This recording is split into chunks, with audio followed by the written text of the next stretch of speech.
Hey, in this video I'm going to talk about one of the major uh, reason for cancers, which is estrogen.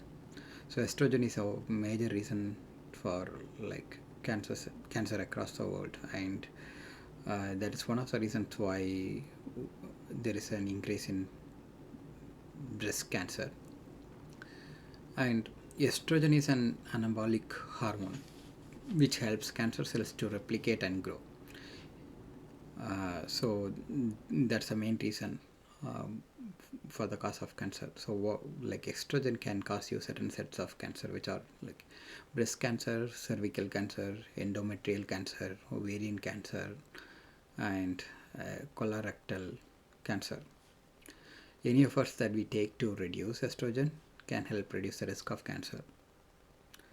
So, and if you noticed, whoever had a recent cancer and post their treatment or post chemotherapy, they will ask to take estrogen blockers, which are medications like Armidex. So, which the reason they are asked to take it is to reduce the reoccurrence of cancer. Simple. So, yeah, any process you follow to reduce the estrogen um, is going to help you avoid cancer. One of the main contributor that I believe people doesn't have or people lack knowledge in it is oral contraceptives. Oral contraceptive is a huge contributor of all the above mentioned cancers, and you can look at the official government websites, US government website www.cancer.gov about relationship between oral contraceptives and cancer. So it's not something that I'm calling it out. It's like something that is already documented. So to understand the relationship between how contraceptives can cause cancer is, you need to understand the way that contraceptives work. So oral contraceptives usually contains synthetic versions of two hormones, which is estrogen and progesterone, which are usually naturally produced by our body.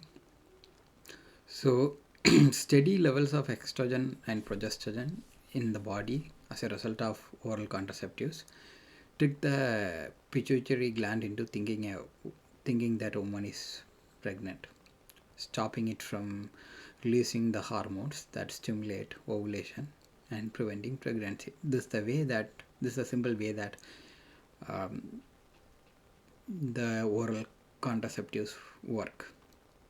So other thing that is part of contraceptive is progesterone, and which promote formation of a thick layer of cervic mucus, which makes it difficult for sperm to reach the uterus, and will also affect the uterine lining and make it harder for an egg to attach. So these are the ways the oral contraceptives prevent pregnancy. So the most common form of oral contraceptives is combined uh, formation of both estrogen and progesterone. But there are also oral contraceptives that are like estrogen only pills, and there are um, uh, progesterogens only pills. So both these can impact your levels of estrogen, and oral contraceptives drastically increases because you have to continuously take oral contraceptives for 20 to 21 days for it to be effective. So the continuous usage introduces continuous estrogens in your body, which in long run will have a high probability of getting cancer, and the older you are, there is a high risk. So the other thing that impact the amount of estrogen in your body is any hormonal therapy. If you go into some estrogen therapies to increase the amount of estrogen in your body, it is like to in the starting phases of therapies, your estrogen level is going to be way high, and it will impact, and it can result in increasing the risk of cancer. And if you are in testosterone replacement therapy, where you are introducing artificial testosterone into the body, will also cause estrogen level to go up very high.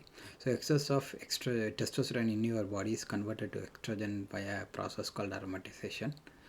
And usually TRT patients will have abnormal levels of testosterone, so eventually your estrogen levels will be high.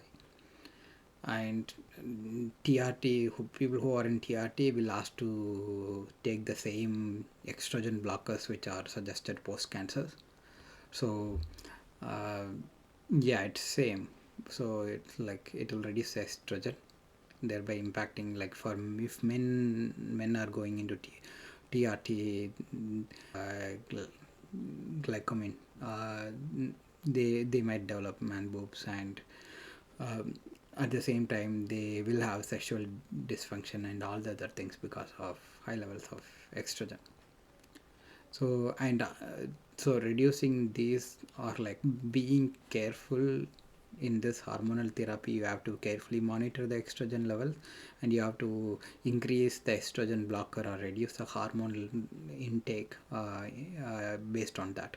So it is very critical to monitor your estrogen levels. And the other contributor to estrogen is body fat. Well, how um, so estrogen compounds the body fat, and the more fat you have, you produce more estrogen. The more estrogen you have, the more fat storage happens. So it's a circular dependency, and it's a compounding effect.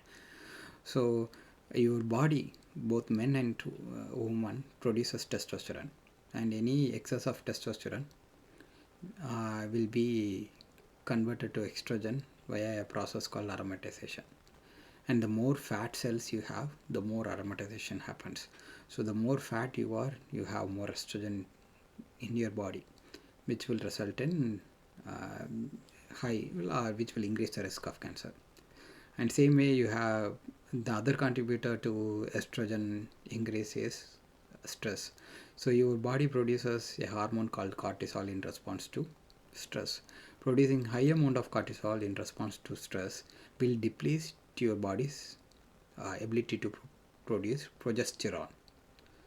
The estrogen, like, so progesterone is a hormone that reduces estrogen in your body. So if there is reduced amount of progesterone, then like you have high amount of estrogen, which will increase the risk of cancer in long run. So yeah, avoiding stress in our normal day-to-day life is impossible. So what I recommend is to have some supplement similar to ashwagandha. It's a very good supplement to control your stress level. And other thing is, like, if you have a liver problem, so liver breaks down estrogen and eliminates it from body. So it's a chemical factory. It cleans the hormone.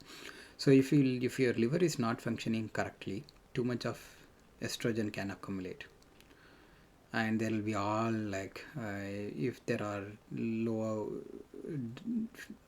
amount of digestive enzymes, if your liver is not properly functioning, you might have bad gut bacteria. And low levels of magnesium and little fiber in your diet will also result in liver. It's also prevent liver from removing excess of estrogen. So fixing liver issues like fatty liver and other liver problems will help reduce the risk of cancer. And other thing is, other item is alcohol. So drinking too much of alcohol can increase your estrogen level. Basically what it happens is, liver will work overtime to eliminate alcohol from your body, and thereby will have less time and capacity to eliminate anything else. Means excess of estrogen will remain in your body. So reducing for avoiding alcohol will reduce your risk of cancer, or reducing, for that sense, reducing anything that impact liver, like medications, or other things that need more liver to process. Any chemicals that are going into your body, your liver is getting impacted. And there is something called as synthetic estrogens, which are like chemicals found in plastic bottles like BPA and pesticides, household cleaning products, some soaps and shampoo has xenostrogens, um, which can act like estrogen once they are inside your body. So this can raise your estrogen level and correspondingly will increase your chances of cancer. This is one of the reason why the usage of plastic is leading to cancer. And like we don't usually care about details underneath it, but if you look deeper, estrogen is what causing that. So other side effects of high estrogen includes bloating, swelling and tenderness in breast, decreased sex drive, irregular menstrual periods, increased symptoms of premenstrual symptom, mood swings, headaches, etc., etc. So controlling your estrogen is very critical if you want to avoid cancer in long term. And other thing you can follow is fasting. So fasting will lead you to a state called autophagy, which will recycle all your old and dead blood cells. Cancer and other tumors are usually caused by dead cells. Autophagy will prevent this in long run. You need to fast for more than 16 hours to go into autophagy. And other benefit that autophagy fasting gives is weight loss. Weight loss by reducing the weight, fasting taps into your fat storage, thereby reducing the fat, which will eventually result in reduced estrogen productions, and will also help in consuming fat from the liver, which can solve the fatty liver problem and will eventually reduce the estrogen level. So these are the ways that you can reduce the estrogen level and avoid the risk of cancer. So yeah, please like and subscribe to my channel. If you like this video, I'm going to put more contents in the similar direction and educate people on like probably common things that we use and how it can impact your health in long run. Bye bye folks.